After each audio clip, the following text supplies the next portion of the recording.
If there's one memory that'll forever stick with me, it would have to be back in 2013 when I was around 10 or 11 years old. My grandmother was telling my family and I stories, and she recalled this one instance where a neighbor of ours greeted me with Sawubona, which is hello in IsiZulu, and my response was, "What are you talking about?" in English. The whole family erupted in laughter when they heard the story, and I just sat there in shame and embarrassment, thinking to myself, how could I have put myself in such a silly situation?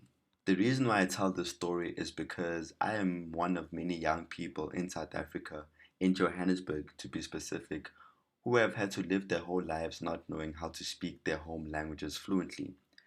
This has been a rising and unique problem which has been happening in South Africa since the end of apartheid in 1994, where there have been increased levels of urbanization and more levels of young people having access to areas where English is only spoken, even when it comes to education.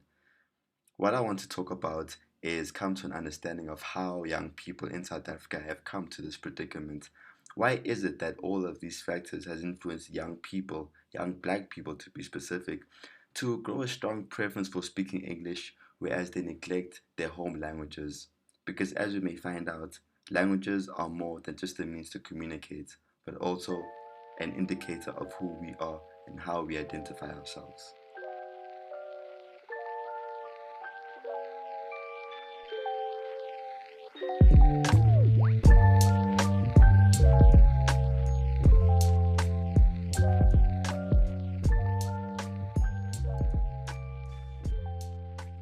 The issue of language in South Africa has always been a controversial and somewhat of a sensitive one due to the complex history that lies behind it.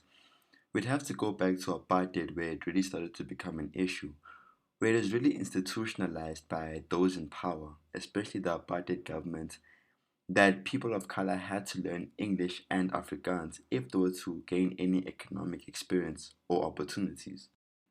The education system was not that much better, as there was a time where the government tried to make Afrikaans the single medium of instruction. This, of course, led to the 1976 Soweto protests. What I'm providing now is just a brief and short history of the controversy that has surrounded the topic of language in South Africa.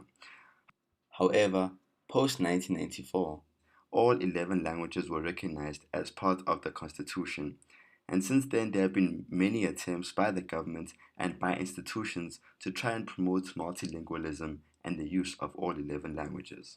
However, despite the institutional efforts made by government to try and promote multilingualism, there are many social and environmental factors at play which have still affected many young people not being able to speak their home languages or even understanding them. And I believe that those are the crucial ones that people have to understand if we are going to get to the roots of the problem. Definitely. I mean, I looked at the stats for my neighborhood, for my suburb, and in Which suburb is this from? Bedfordview, down in the Okay. east. I looked at the stats for my suburb in the 2011 census, and it was 14,000 people. 65% of them are white. 70% of them are English speaking.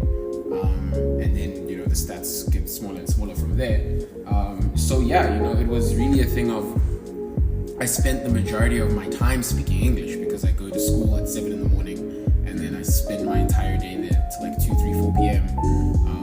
And the people I'm interacting with speak English, so I speak English back. So my siblings are like significantly older than me, so it's not like I didn't get that experience of like hanging with my siblings very much.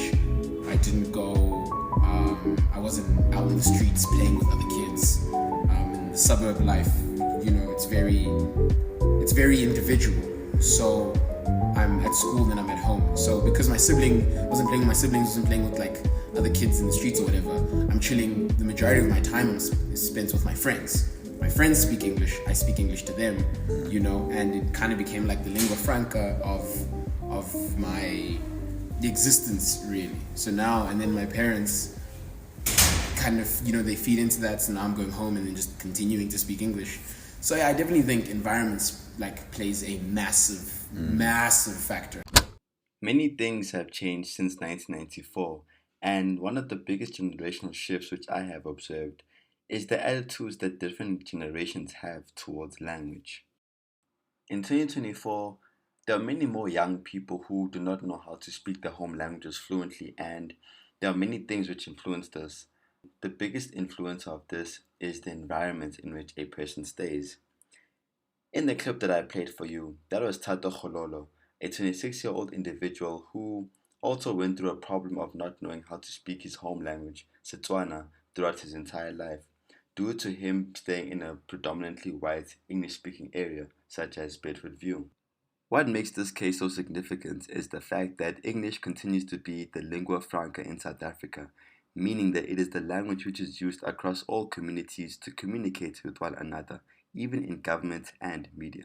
However, what this has led to for this individual is him losing the ability to speak his home language, is him losing touch with his roots and not being able to express himself in this language that has defined his culture and his family's culture.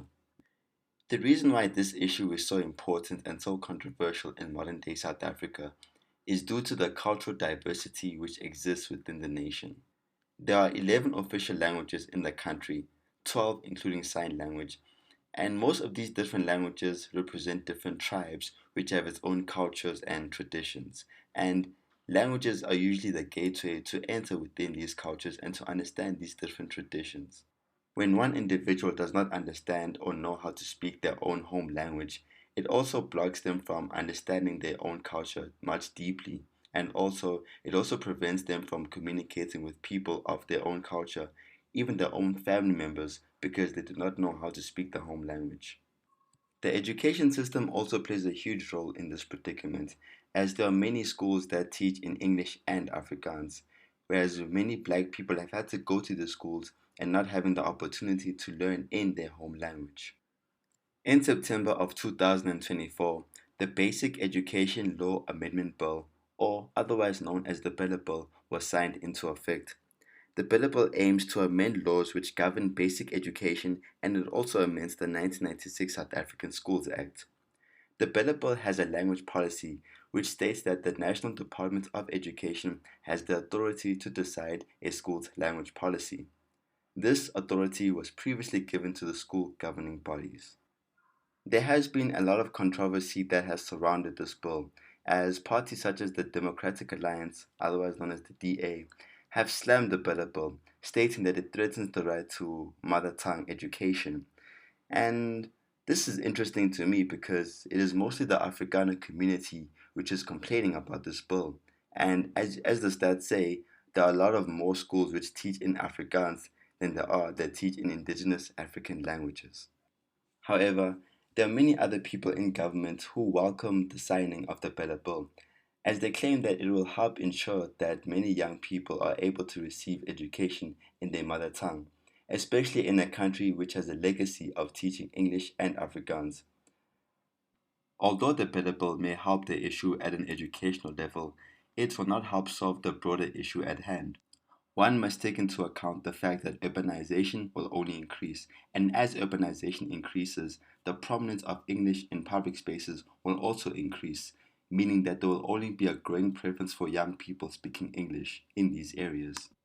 We also can't ignore the impact that social media has. As you know, young people have access to social media platforms such as Instagram and TikTok, where we see a lot of Western media, where English is spoken a lot of times, and we see that a lot of young people these days are influenced by this culture.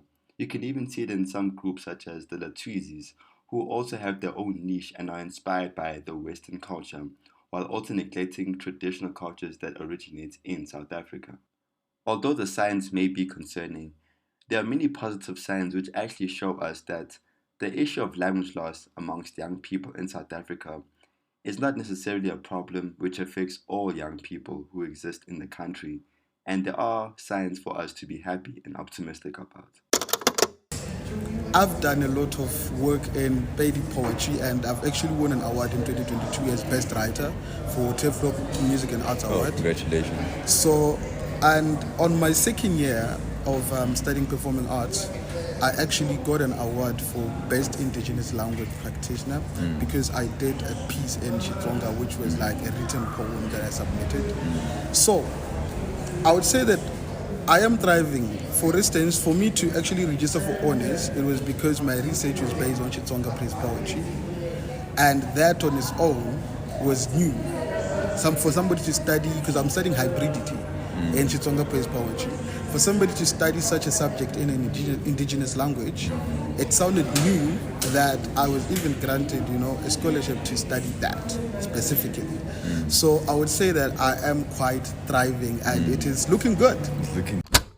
Although there are a lot of young people in South Africa who do not know their home languages, and the issue is more prevalent now than it has ever been in the history of South Africa, it doesn't necessarily mean that the future of South Africa is completely bleak.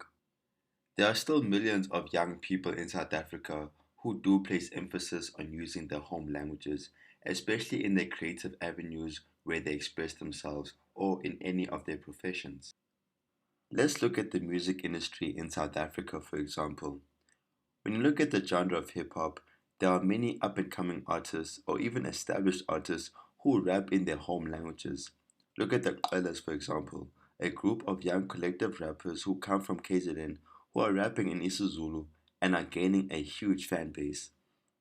What this shows me is that despite English being the lingua franca of the country, African languages are still being celebrated a lot more, and this can be seen in many more creatives using their African languages in any of their avenues of expression.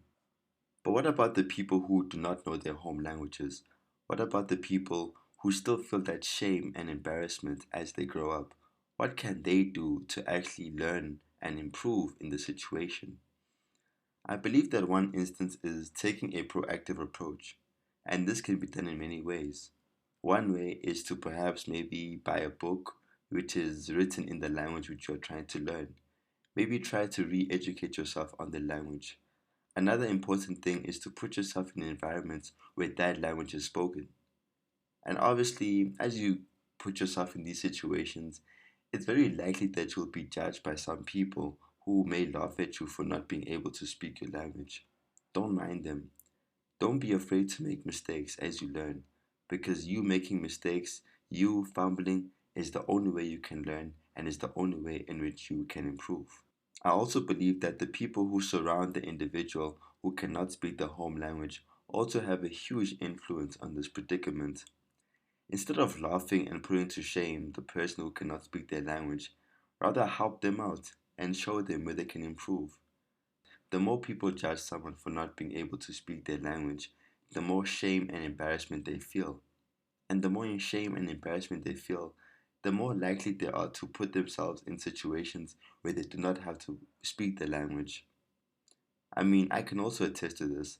I've also been in many scenarios where I want to be with people who I'm comfortable with, people who I know will not judge me for not being able to speak my home languages fluently. However, I've also realized that if you really want to improve in this situation, you have to put yourself in uncomfortable situations. You have to put yourself in a scenario where you speak the language, where you force yourself to speak and interact with other people who speak the language. Because the more you're comfortable, the more you stay the same. And if you stay the same, the more you live your whole life going through feelings of shame and disappointment. Well, that's just my 2 cents on the matter. But overall, I have hope in South Africa, and I have hope that in the future, many more people will find ways to navigate and continue celebrating African languages. Because African languages are the only way in which people can connect with their true culture and identity. I am Siyanda Mthethwa, and these are my thoughts.